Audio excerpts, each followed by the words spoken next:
Bonjour les amis, bienvenue dans cette nouvelle vidéo. Aujourd'hui, je vais vous montrer comment effectuer un Picture-in-Picture dans le Baselight. Pour notre exemple, j'ai choisi deux vidéos, celle-ci et celle-là, et l'idée est de faire un Picture-in-Picture de ces deux vidéos. Commençons d'abord par créer un layer avec la touche P. Une fois ce layer créé, nous allons changer le mode du layer de grade vers un mode de compositing. Pour changer de mode, il suffit ici de choisir son mode de compositing ou de grade. Attention, vérifiez bien que Foreground, Background from Stack Above est bien coché, sinon vous ne verrez pas l'image du dessus. Dans notre exemple, nous allons utiliser la fonction Made from Shape dans Background Replacement.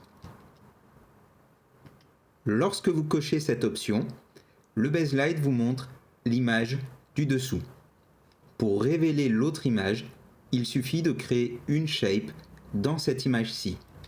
Dans notre cas, nous allons utiliser une shape rectangulaire que je dessine à l'écran. Et voilà, nous avons révélé notre image du dessus et donc fait un Picture-in-Picture.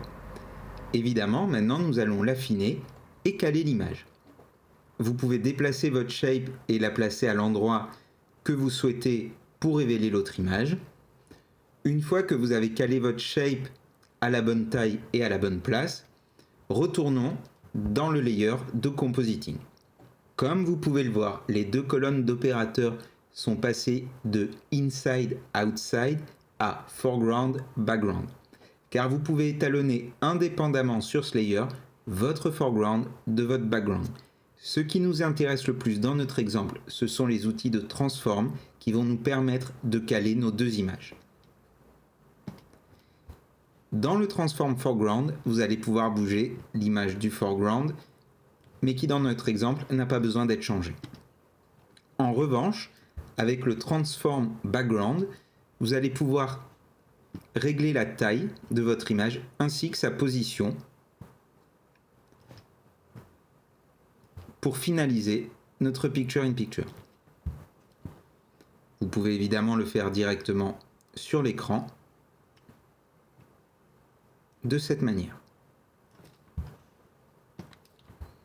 Et voilà les amis, vous savez maintenant faire un Picture-in-Picture dans le Baselight. C'est fini pour aujourd'hui, on se retrouve très bientôt pour une nouvelle vidéo.